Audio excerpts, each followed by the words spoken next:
આવ્યો એટલે આજે સિંહને આનંદ થયો કે આજે હું બકરીને ખાઉં, આજે મને ખોરાક મળી જવાનો. સિંહે આનંદ કરતો કરતો આવ્યો.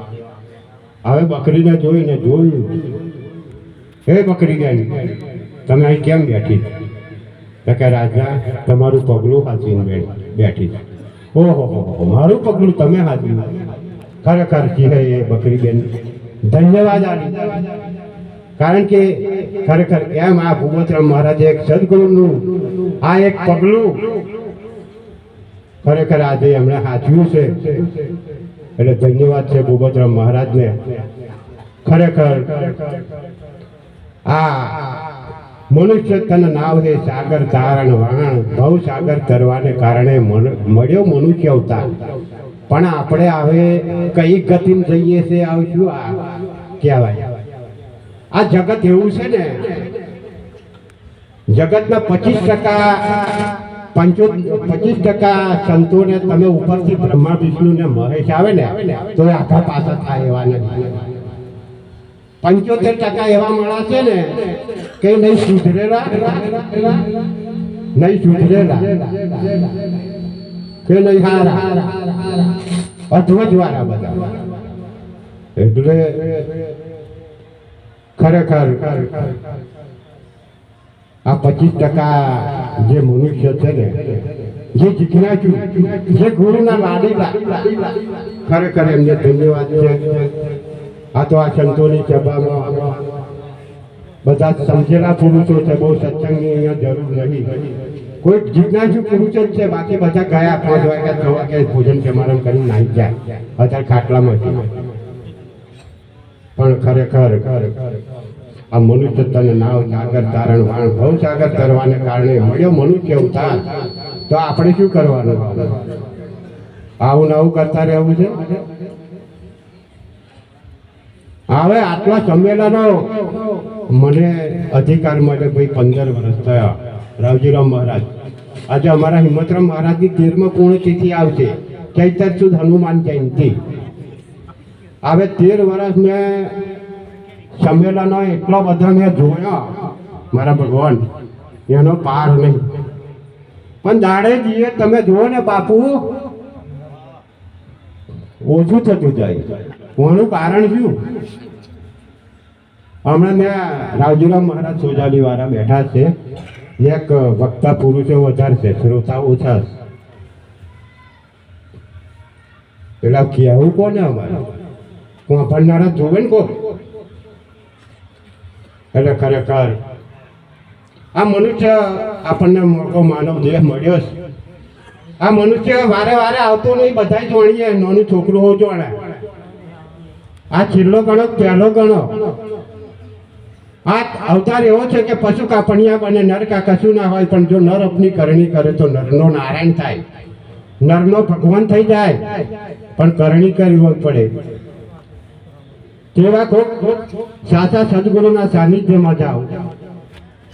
આ દેહ અનિત્ય છે. અનિત્ય દેહ વડે નિત્ય ભગવાનની પ્રાપ્તિ એક માનવ શરીરે થાય. કૂતરા બરાડાથી ના જીવા આરતી થાય. હાથી આખું ટન વજન ઉઠાવે, વાઘ માણસને કહી જાય એટલી શક્તિ છે. પણ આરતીઓ બારતીઓ કે આવા ઢીલો ટપકો ના કરી શકે. એટલે ખરેખર એક 5 વર્ષના બાળકને તમે પોંજરામ પૂરી દો, એની માથે ચાવી એ નજીક મેળવો, બહાર ખોડીને નીકળી જશે.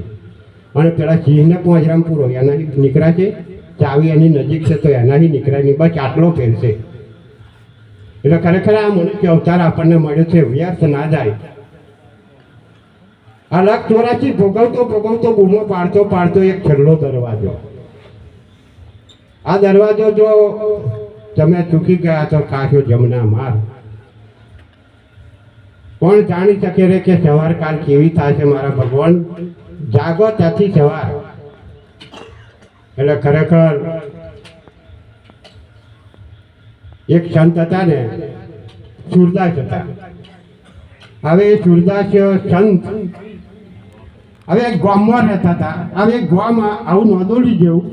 હવે નોંધોલી જેવા ગામને ચોફેર કોટ મારેલો, દરવાજો એક જ ગામને બહાર નીકળવાનો. હવે આ સંત હતા ને એ ભાઈ સુરદાસ, એ સુરદાસને ગામની બહાર નીકળી જવું હતું. કારણ કે ગામમાં રહીને બહુ દુઃખી થયા હતા. એટલે મારા જેવા તમારા જેવા તો કે ભાઈ મને રસ્તો જડતો નહીં, મને રસ્તો દરવાજો બતાવો. હવે ગામની ચોફેર કોટ દરવાજો નીકળવાનો એ પેલો ભાઈ એક હતા, એમણે એક સંતને દિવાલે હાથ લગાડી હતો કે બાપુ આ દિવાલે હાથ લગાડતા લગાડતા છે કે દરવાજો આવશે, નીકળી જજો.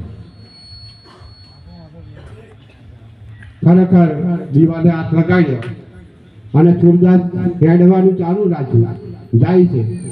હવે દરવાજો આવવાનો થયો ને તો શરીરમાં કઈ ક્યારે આવી હાથ હટાવી દીધો દિવાલેથી, દરવાજો ગતો રહ્યો. ફરી પાછો ક્રમ ચાલુ. આ દરવાજામાં જ્યારે જ્યારે આ મનુષ્ય દેવરૂપી દરવાજો આપણને મને તમને મળીએ ત્યારે આ ખુજલીમ દરવાજો જતો રહે. એટલે ખરેખર આજની આ બહુ મારા ના કહેવાય, સંતો ઘણા છે, દૂર દૂરથી પધારેલા હતા. ચોટીલાના સંત આવ્યા છે, સોજાડીવાળા રાવજીરાવ મહારાજ છે, ઘણા સંતો અહીં મહાપુરુષો ઉપસ્થિત છે. અમારા જ ગામના હરિચંદ્ર મહારાજ પણ ઉપસ્થિત છે, ઘણા મહાપુરુષો છે. એટલે અમને પણ આપણે સાંભળીશું. એટલે ખરેખર આ અવતાર આપણો એડે ના જાય. મારા ભગવાન નિત્ય કર્મ તો આપણે કરવાનો જ છે. કર્મ કર્યા વગર તો આપણે કંઈ મેળ પડવાનો નથી, કારણ કે કર્મ તો કરવું જ પડશે. પણ એની સાથે શ્વાસે સ્મરણ કરવું, મિથ્યા શ્વાસ મત કોઈ, ક્યાં જાણું આ શ્વાસથી પળને ક્યાં ગત હોય. કારણ કે એક ઘડી આથી મેં પુણ્યાત તુલસી એવા જીવને કટે કોટી અપરાધ, આવે તો આવે વાત કઈ થોડી લઈ. એટલે ખરેખર આ અવતાર આપણું એડે ના જાય. પરમાત્મા સદગુરુના સાનિધ્યમાં બધા સમજેલા પુરુષો છે, અને ના હજુ સમજણ લીધી હોય એ પણ સદગુરુના સાનિધ્યમાં જઈ આ વાતને જાણજો મારા ભગવાન.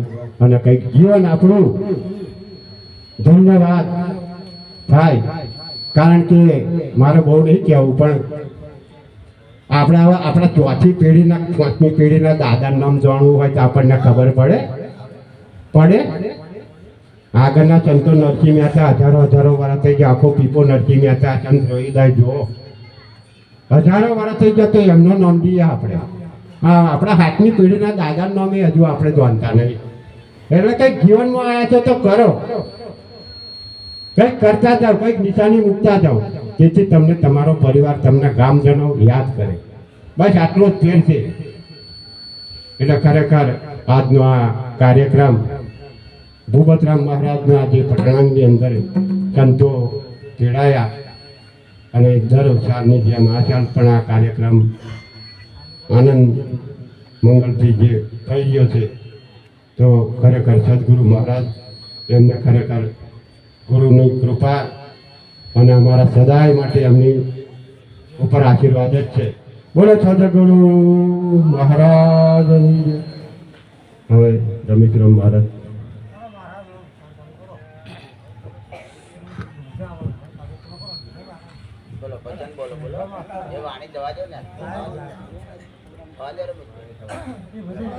બેટી વગાડો, પેટી પર આવી જાવ, તાલ માં જરા બરાબર એક તાલ કરો. સાચી વાત. એક તાલ ના થાય ને તો સુધી એક તાર થવો જોઈએ, અને એક થઈએ નહીં તો સુધી આજે બધે ઉપર વાળા એક છે, એક થઈ જાવ, અને અમે એક થાય તો હરખું વાત.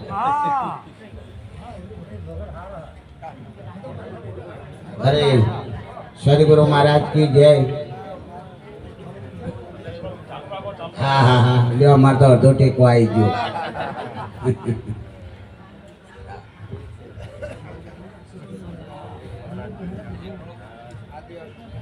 જો અમારા હર્ષદ મહારાજ આવી ગયા તો ખરેખર અમને આટલો આરામ મળ્યો.